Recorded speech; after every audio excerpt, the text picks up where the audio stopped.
Hey everyone, welcome back to Break Tag Stacking.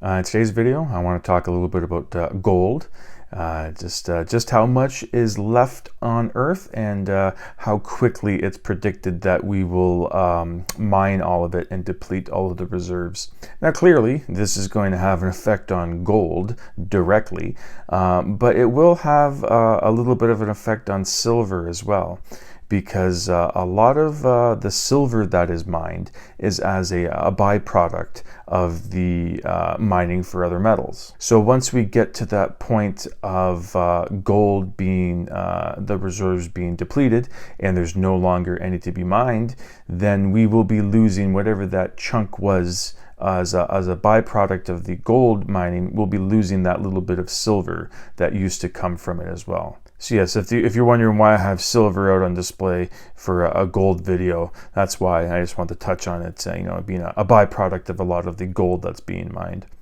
But like I said, I did find this article, and it went in a little bit further about the gold demand being up, some of the numbers that we're seeing, and just how quickly we might find that we've depleted all the gold reserves that are left on Earth. So yes, what I'm going to do now is I'm going to jump onto the computer and quickly go over this article. Okay, so this is the article here. It's on trtworld.com. And the title is, Will the World Run Out of Gold in 2 Decades? On the one hand, the world's known gold reserves are running out. On the other hand, global demand keeps increasing. It says the unstoppable rise in global inflation, ongoing uncertainty in the financial markets, and tensions across the world have caused a massive spike in demand for gold globally. The World Gold Council, WGC, has said in the latest report. WGC, that for me, that's the World Golf Championships. I see WGC there. So it's actually the World Gold Council.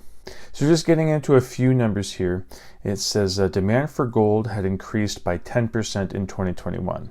And what was it? It was 1,147 tons in the last quarter of 2021, which is the highest level since the second quarter of 2019, and a near 50% rise year on year. The report states that the total demand for gold increased from 3,658 tons to 4,021 tons, and that more was used in jewelry production, where the demand rose by 67% compared to 2020. They're talking about the industrial usage here, so obviously it's not going to be as high as that 67% jump in jewelry from 2020.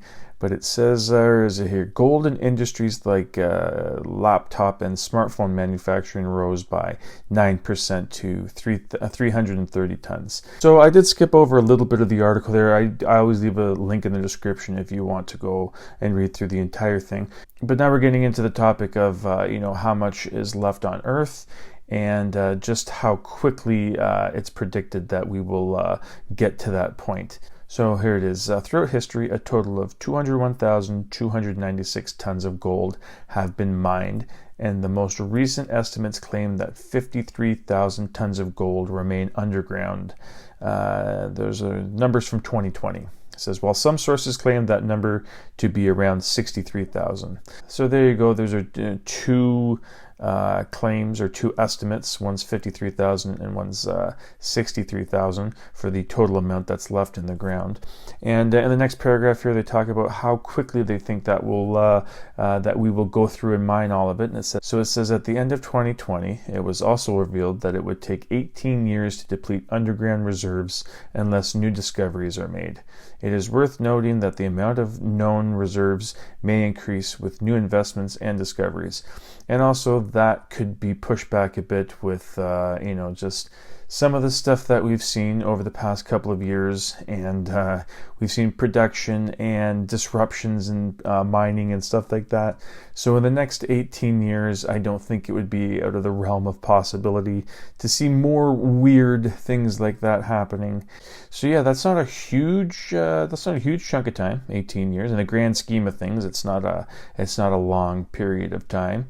But there's a fair bit there that they still have left to mine. And like I said in the intro, this will affect silver supply as well, just with the majority of mined silver being a byproduct of other metals being mined. So with the no more gold being left to mine, there's not going to be that byproduct of silver that's going to be discovered. So it says, what does it say here? In light of this reality, the same report by WGC stressed the demand of central banks as they remained net purchasers of gold for the 12th consecutive year.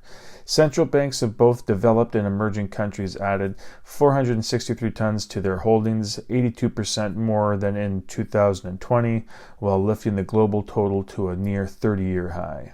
So I touched on the part that I wanted to get to, talking about how how much is left and how quickly it will be. But I did just want to go down to the bottom here, where there was just a little section added on, where who owns and produces the most gold. So I have done videos on this topic before, but I was just like this. It says China, Australia, Russia, U.S., and Peru are leaders in reserves among the largest gold producers in the world. And where does it say Beijing was the top producing nation, accounting for 11% of the global mining production, or 380 tons. Russia followed with its production of 329.5 tons, while Australia was third with 352.1 tons. It says Canada, Peru, Ghana, South Africa, Mexico, and Brazil. So they added Peru in here. There's 6 countries listed here. Peru is actually number 5 behind the U.S. So for whatever reason, they added in Peru after Canada. But no, that's Canada, then Ghana, I believe, would be 7th, and then South Africa, Mexico, and Brazil. And with Canada, sure, yeah, we're in the top 6 for producing, but we have 0 in reserve. We don't have any gold reserves to speak of. I believe we sold off all of it. I'm not exactly sure how long ago, but I learned that after I got into stacking. It's obviously it's something I should have been paying attention to and should have known of, but I didn't realize that one, we were in the top 10 for gold producing countries, and then 2, that we just sold it all off. We literally don't have anything in reserve. And it was a short little article here, and I did touch on a good chunk of it. I skimmed over a little bit, so as always, the link will be in the description if you want to read through the whole thing. So yeah, there you go. That is the article, and pretty straightforward. Just talking about how much is left on Earth, and the prediction, the rough estimate on how quickly we will go through and deplete those reserves. But I'd like to ask you guys whether you think we will find any more or a significant deposit of gold in that time. So I'd like to know whether you think in 18 years down the road, do you think the total number is still going to be that 53,000, or some people said 63,000? Do you think those numbers are still going to be what is left, and once we've gone through that, it's done? Or do you think in the 18 years to come, we will make some sort of discovery that will increase the amount of gold? I'm not saying by a huge amount. I'm just saying in 18 years we might know that there are 100,000 tons left or something. So I don't know exactly what would have to change in the next 18 years to make a big discovery like that. I'm assuming it would probably be like the ocean floor, if they were to discover something down there where there's some deposits on the ocean floor or something like that. Just something that's undiscoverable by now. I'm just trying to think of any sort of situation. But yeah, I'd like to know what you guys think. If in 18 years that is all, that's curtains for gold, there's no more to be mined, or if you think that in that time we'll have found some more reserves of gold. So yeah, that's it. Just a little quick article I want to talk about. So thank you so much for watching, and I hope you come back for the next one. Thank you.